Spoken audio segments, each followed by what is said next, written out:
আমরা মিলেমিশে চলবো, আমাদের ধর্মে এ নাই ও নাই, তাহলে আপনারা প্রতিবাদ করলে তাহলে কেমনভাবে এই দেশকে শান্ত রাখতে পারেন না?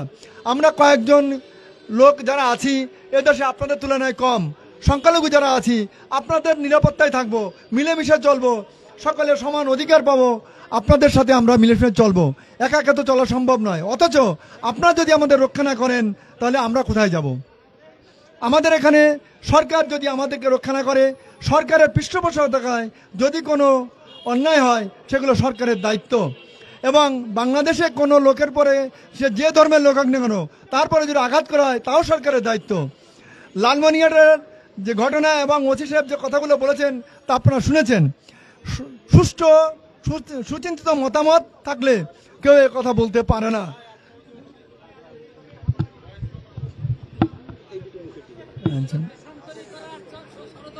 আপনারা দেখেছেন বাংলাদেশে লক্ষ লক্ষ হিন্দু বিতাড়িত হয়েছে। এই বাংলাদেশ হওয়ার পরে 1972 সাল থেকে এ পর্যন্ত কত মন্দির ধ্বংস হয়েছে তার হিসাব নাই, কত মঠ ধ্বংস হয়েছে, কত নারী নির্যাতন হয়েছে তার ঠিক নাই। মানুষ দেশ ছেড়ে চলে যেতে বাধ্য হচ্ছে, পলাতক হচ্ছে। এবং এর ফলে আমাদের দেশের সংখ্যালঘুদের উপর যে নির্যাতন হচ্ছে এর জন্য মানুষ এদেশে থাকতে পারবে না। এই জন্য সচেতন ব্যক্তিদের বলবো আপনারা আমাদের সাহায্য করুন, আমরা আপনাদের মিলেমিশে চলতে চাই। এই মিলেমিশে চলার ক্ষেত্রে যেন কোনো প্রতিবন্ধকতা সৃষ্টি না হয় এবং ধর্মীয় অজুহাত দিয়ে আমাদের উপর যেন কোনো নির্যাতন না হয়। আমাদেরকে ধর্মীয় প্রতিষ্ঠান আপনারা দেখবেন প্রতি বছর কোনো না কোনো মন্দির ভাঙা হবে, প্রতিমা ভাঙা হবে, সংখ্যালঘু বাড়িঘর দখল করা হবে, দোকান দখল করা হবে, নারী নির্যাতন করা হবে, মেয়েদের রেপ করা হবে, মেয়েদের উঠাই নিয়ে যাওয়া হবে, বিভিন্নভাবে আপনারা দেখেছেন।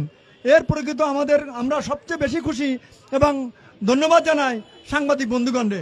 সাংবাদিক বন্ধুগণরা যারা এগুলো তুলে না ধরতো, না জানাতো, আমরা জানতে পারতাম না। অতএব সাংবাদিক বন্ধুরা আপনাদের কাছে আমাদের অনুরোধ, আপনারা আমাদের আপনজন, আমাদেরকে বিভিন্নভাবে যেখানে যে অপরাধ ঘটে তা আমাদের তুলে ধরুন, দেশবাসী জানুক, বিশ্ববাসী জানুক। একটা ঘটনা ঘটলে এখন একটা দেশের মধ্যে সীমাবদ্ধ থাকে না, সারা বিশ্বে চলে যায়। আপনারা যাই করুন, এরা কিন্তু মনে করেন যে লালমনিরহাটের ঘটনা, এই যে খিলক্ষেতের ঘটনা, এটাকে বিশ্বের লোক জানবে না? এটাকে নিন্দনীয় নয়? এর জন্য ফলে কি দেশের ভাবমূর্তি নষ্ট হয় না? আমরা সরকারের উপর বিশেষ আস্থা রাখছিলাম, কিন্তু আস্থাতে আমাদের চির ধরে যাচ্ছে এবং সরকারের ইন্ধনেও অনেক ঘটনা ঘটছে এবং সরকারের পৃষ্ঠপোষক যারা আছে তাদের ভিতর লোক এরকম করছে, কিন্তু সরকার কোনো বিচার করছে না, প্রহসন দেখছে, সবাই যার যার গা বাঁচায় চলছে, কিন্তু হিন্দুদের উপর যে নির্যাতন হচ্ছে এর কোনো প্রতিকার নাই। আমরা সবার কাছে অনুরোধ করবো যে অন্তত সচেতন মানুষ যারা আছেন আপনারা আমাদের পক্ষে দাঁড়ান।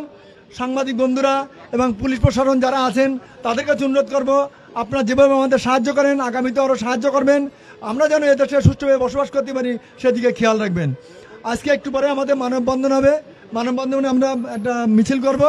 সবাইকে ধন্যবাদ, আপনারা আমাদের সাথে থাকবেন এবং আগামী দিনে যেন আমাদের এই মঞ্চে এসে দাঁড়াতে না হয় সেজন্য যেন সকল দেশবাসী আমাদেরকে শান্ত সুষ্ঠুভাবে সকল নাগরিক হিসেবে এদেশে নাগরিক হিসেবে বসবাস করে আমরা যথাযথ ধর্ম পালন করতে পারি সে বিষয়ে সচেষ্ট হবেন।